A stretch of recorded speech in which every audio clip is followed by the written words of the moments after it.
માં પહેલા જ વરસાદમાં રસ્તાઓની સ્થિતિ ખરાબ થઈ ગઈ છે। રાજકોટના ઉપલેટામાં 40 ગામને જોડતા હાડફોડી પુલમાં મસમોટા ગાબડા પડ્યા છે।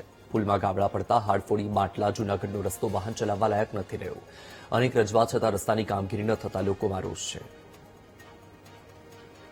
અત્યારે અમે આ રોડમાંથી આવ્યા છીએ તો આ રોડની હાલત તમે જુઓ, અથવા કેમેરો તમે આમ કરો ને વાહન નીકળે જુઓ તમે, આ 4 વ્હીલર નથી હાલે, એમ કે 2 વ્હીલર નથી હાલે। આમાં ખાડા જેવડા છે ને કે માણસો પડે છે આમાં। આ રસ્તો બહુ ખરાબ છે। રસ્તાને માટે લઈને કોઈ કામગીરી કરતું નથી। ગોઠો જેટલા ખાડા છે। આજે નવા રસ્તાને લઈને જૂના રસ્તા ઉપર લોકો હાલવા માટે વધારે પસંદ કરે, શું કહેશો?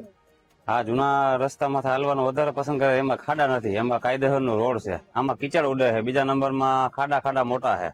અને અમે બધે જાણ કરી, અમે બધું અમે કરી લીધું હોય, પણ કોઈ જવાબ આપતો નથી। અત્યારે આ રોડ તો અત્યારે એટલો ખરાબ થઈ ગયો છે કે એમાં કોઈ થીગડા નથી લાગતા, કોઈ રોડ નથી બનતો। આજ વર્ષોના વર્ષ વહી ગયા છે, પણ અત્યારે જૂનો આ નવા પુલ કરતા તો જૂના ભાદરના પુલ ઉપર હાલવું અત્યારે બહુ સારામાં સારું ગણાય છે। આ નવો પુલ જ્યાંથી થયો છે ત્યાં સુધીમાં કોઈ દિવસ પેવર રોડ કે કોઈ વસ્તુ ડામર રોડ થયો જ નથી।